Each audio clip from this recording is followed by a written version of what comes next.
전경린 장편소설 다산 책방. 내 존재의 강물. 1. 세상에서 가장 슬픈 이야기는 아니지만 슬픔이라고 하면 떠오르는 이야기가 하나 있다. 엄마와 난 바닷가의 선착장 근처 2층 식당에 앉아 있었다. 중학교 3학년에 올라가던 봄이었다. 열린 창문 바로 앞으로 갈매기들이 날아다니고 작은 선착장엔 배가 들어오고 있었다. 식사가 끝나면 엄마는 또 떠나야 했다. 그때 엄마가 그 슬픈 이야기를 시작했다. 그 시절 엄마와 나는 자주 이별을 했다. 2-3달에 한 번씩 엄마는 나를 찾아왔다가 떠나갔다. 신경이 너덜너덜 닳는 듯 했다. 통각조차 뜯겨나가고 나중에는 아픔조차 느낄 수 없을 것만 같았다. 엄마도 그랬을 것이다. 아주 깊은 산속 높은 산봉우리 위에서 밤마다 돌탑을 쌓는 여자가 있단다. 흐릿한 달빛만 비치는 무시무시한 정적 속에서 여자는 홀로 탑을 쌓았어. 1, 2, 3, 4. 집요한 한과 소망을 연상시키며 어둠 속에 우뚝우뚝 솟아있는 5-6개의 돌탑들은 형언할 수 없이 괴이하고 섬뜩하지. 그 탑들은 거인처럼 여자가 살던 도시의 불빛을 내려다본단다. 여자도 한때는 식당을 하며 남편과 2 아이와 평범하게 살았어. 그런데 IMF가 터진 해에 남편이 섰던 보증이 잘못되어 일시에 전 재산을 날렸다는구나. 2살과 5살 난 아이들을 안고 하루아침에 길바닥에 나앉게 된 거야. 여자는 그만 병이 나버렸어. 충격으로 인한 기억상실증이었단다. 여자는 제 아이들을 알아보지 못해 물 한 모금도 챙겨 먹이려 하지 않았지. 가산을 탕진한 데다 단칸방에서 2 아이와 발작을 하고 행패를 부리는 정신나간 아내를 돌보느라 남편은 녹초가 되었고, 그렇게 시간이 흐르는 사이 주변 사람들의 이런저런 조언들이 보태지면서 여자는 산으로 흘러들었단다. 산에서 기도를 하면 낫는다는 소문에 의지한 거지. 처음 들어갈 때는 사흘만 있다가 집에 가는 줄 알았다는구나. 하지만 사흘이 열흘이 되고 열흘이 보름이 되고 보름이 한 달이 되었다. 산속 움막에 혼자 지낸 지 1달쯤 되었을 때 문득 정신이 돌아왔어. 두고 온 아이들 생각에 애간장이 녹는 듯 했다지. 날이 새기 무섭게 여자는 집으로 다름질 쳐 갔단다. 그런데 무슨 일이라니. 집의 방문을 왈칵 열고 들어서자마자 여자는 그립던 아이들을 알아보지 못하고 문턱에 멍하니 멈춰버렸어. 기억이 까맣게 사라져버린 거야. 아이들이 엄마를 부르며 매달리자 여자는 험한 얼굴로 떼내어 버렸지. 집에서 며칠도 못 버텼어. 여자는 다시 산으로 보내졌지. 산의 움막에 와서 홀로 눕자 아이들 울던 얼굴이 골수에 사무치며 떠올랐단다. 몇 년 동안 여자는 기억과 망각 사이에서 길을 헤매며 산과 집을 오갔다는구나. 산에 있으면 피를 토할 만큼 애절하게 그리운 아이들인데도 집에 가 방문을 열면 제 아이를 알아볼 수가 없는 거야. 사흘 예정했던 산속 생활은 3년이 되고 6년이 되었다. 그런 시간 속에서 여자는 밤마다 날이 하얗게 새도록 돌탑을 쌓았어. 손가락들이 돌에 치여 피멍이 들고 손톱들이 빠져나가는 시간들이었지. 산속 여기저기 뿔뿔이 흩어져 뒹구는 돌들이 불쌍한 내 아기들 같아서 잠을 이룰 수가 없었어요. 어느 날 밤부터 손에 잡히는 대로 돌들을 주워 품에 쌓아안고 올라가 탑을 쌓기 시작했어요. 밤이 다 새는 줄도 모르고 돌을 줍느라 오르내렸죠. 탑이 무너지지 않게 쌓으려면 돌과 돌끼리 짝을 찾아 맺어주어야 해요. 돌과 돌을 꼭 맺어 놓으면 태풍이 와도 무너지지 않아요. 여자는 어두운 산 속에서 뿔뿔이 흩어져 뒹구는 돌들이 불쌍한 제 아이들 같아서 탑을 세워 돌과 돌들을 맺은 거야. 태풍이 와도 무너지지 않도록 단단히. 2.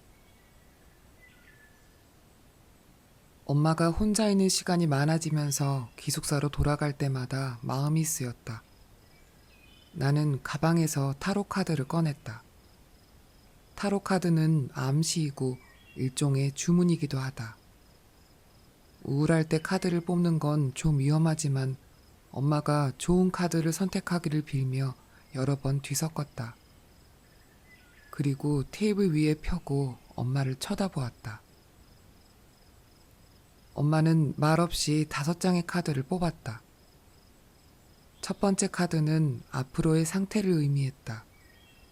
엄마의 카드는 스트렝스였다.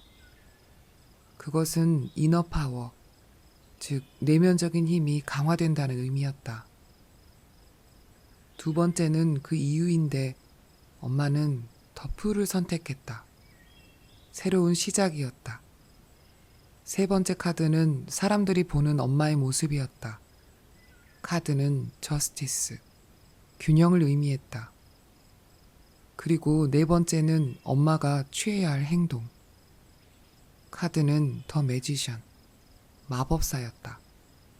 창조를 의미했다. 다섯 번째, 엄마가 뽑은 결과의 카드는 엠프레스, 여황제였다. 여성으로서의 완전성이었다. 훌륭한 카드들이었다. 근사하네. 엄마는 싱긋 웃더니 우편물 봉투를 열고 어느 화가의 전시회 카탈로그를 유심히 살폈다. 거기 갈 거야? 응, 오픈이 모레 저녁이야. 혼자 가? 거기 가면 사람들 만나니까. 아저씨는 잘 지내? 잘 지내. 엄마는 건성으로 대답했다. 요즘 통 볼 수가 없네. 아저씨 이제 언제든 집에 와서 차 마셔도 될 텐데. 난 간섭이 지나치다고 할까봐 조심조심 말했다. 아무래도 내가 엄마와 아저씨를 떼어놓은 것 같아 미안했다. 게다가 아빠와 승지까지 합세해 아저씨를 밀어낸 셈이었다. 이제 아저씨와 결혼해도 될 텐데. 안 해? 나는 더 세게 찔러보았다. 글쎄, 네가 졸업하면 그때쯤 엄마 결혼할까? 엄마는 건성으로 말하고 카탈로그를 넘겼다. 나는 정색을 했다. 나 때문에 안 해? 나 때문에 안 한다면 엄만 뒤를 돌아보다가 그 자리에서 굳어버린 돌여인인 거야. 난 엄마가 엄마 인생을 계속 살며 앞으로 나아가길 바래. 엄만 그제야 카탈로그를 놓고 나를 보았다. 돌여인이라니. 얘야, 난 살아가고 있어. 살 뿐 아니라 날마다 노력해. 단지 결혼 자체가 그다지 중요한 일이 아니라고 생각하는 거야. 넌 결혼의 본질이 사랑이라고 생각하겠지만 그게 아니야. 그럼? 결혼은 두 사람의 합자로 이루어지는 법인체야. 내 입에서 웃음이 튀어나왔다. 엄마의 해석은 엉뚱하지만 명쾌했다. 아저씨의 아이들, 아저씨의 부모, 아저씨의 친구들, 아저씨의 삶, 엄마의 딸, 엄마의 그림, 엄마의 삶. 한 중년 남자와 중년 여자의 삶의 실체는 사랑이라는 지렛대로 들어올리기엔 너무 무거운 것인가 보았다. 그럼 사랑이란? 엄마는 대답하기를 망설이며 앞머리를 쓸어 올렸다. 호은아, 사랑이든 삶이든 난 그게 내 몫의 강물을 헤엄쳐 건너는 일 같아. 그 물은 내 존재로부터 솟아나와 큰 강을 이루어 누구에게나 혼자 건너야 하는 강이 있는 거야.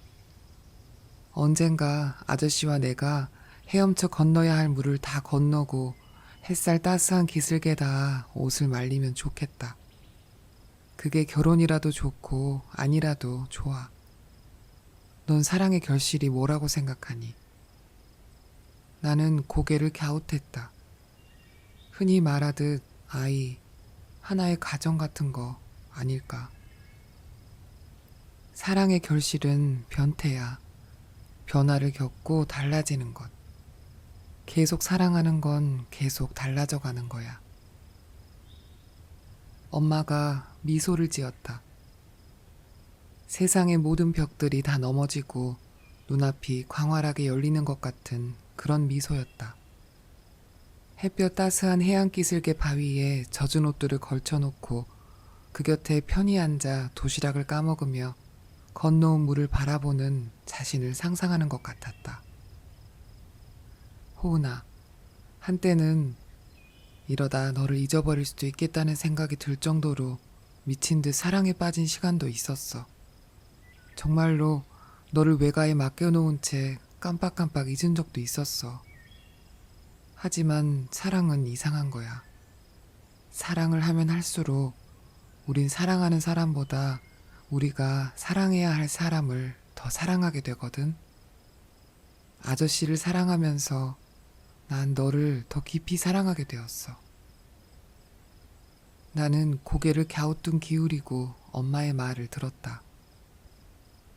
엄마에겐 너와 이 집이 너무나 중요해. 집을 마련하기 위해 낯선 곳으로 와 원룸에서 밤낮 없이 일을 할 때 난 자신에게 이렇게 독려했어. 지금은 아무것도 원하지 말자. 아무것도 두려워하지 말자. 해내야 할 일만 생각하자. 그것이 막다른 곳에서 나가는 길이야. 일하는 한 난 밖으로 나가고 있어.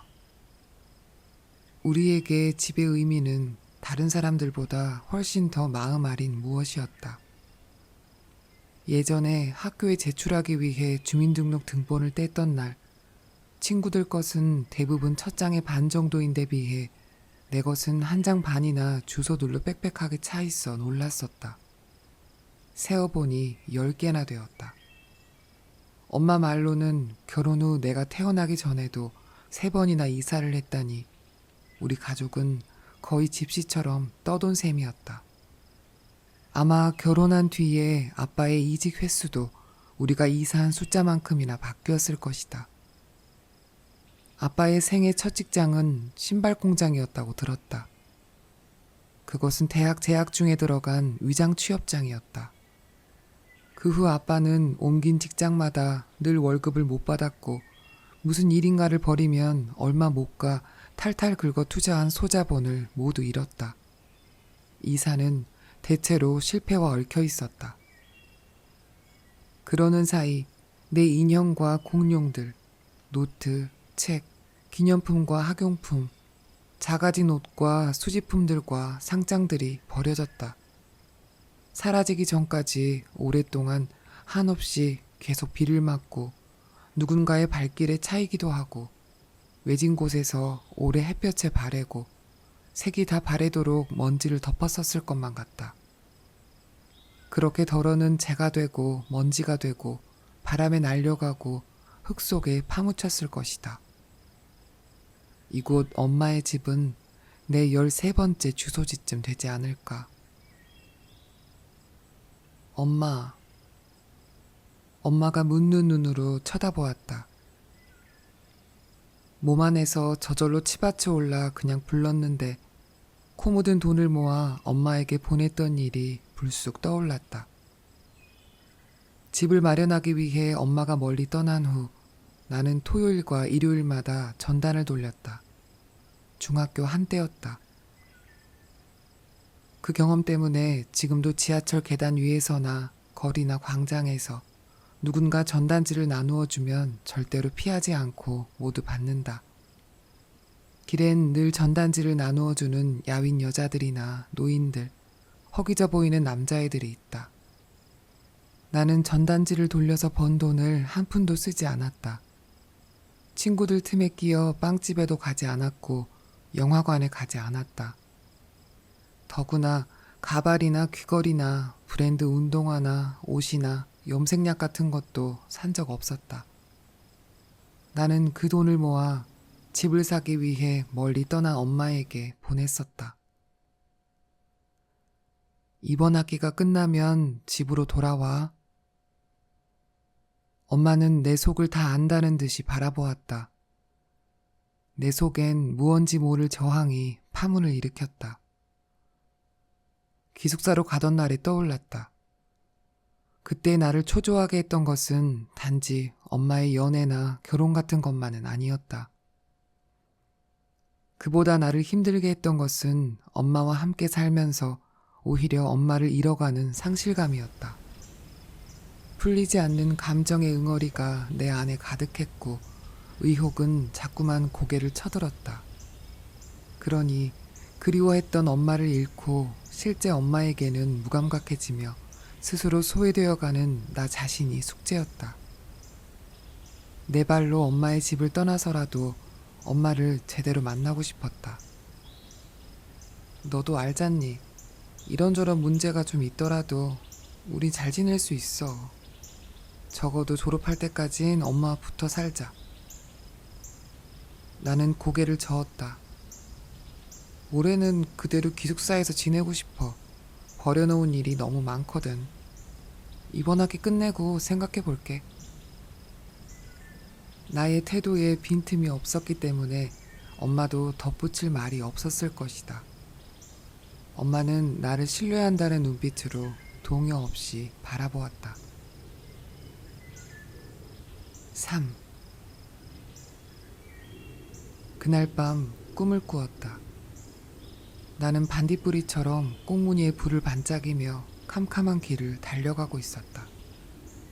너무나 빠르게 나는 전력 질주했다. 그 캄캄한 곳은 엄마의 집이었다. 나는 엄마를 사랑해서 너무나 사랑하는 선명한 감정을 안고 엄마에게 가장 먼저 달려가고 있었다. 사랑해. 사랑을 느낄 때 마치 지구에서 이탈해 우주로 날아가는 것처럼 내 존재는 우르릉 쾅쾅 진동했다. 사랑해. 어지러운 원심불리기 속에서 나를 부르는 엄마의 음성이 들렸다. 사랑해. 사랑해. 사랑해. 그렇게 나는 아빠에게서 엄마에게로 가서 태어났다. 그토록 자발적으로, 그토록 맹렬하게 달려가서 태어난 것이다. 그러니 내가 태어난 이유는 모른다 해도 그 의미는 앞으로 내가 만들어가야 할 과제인 것이다.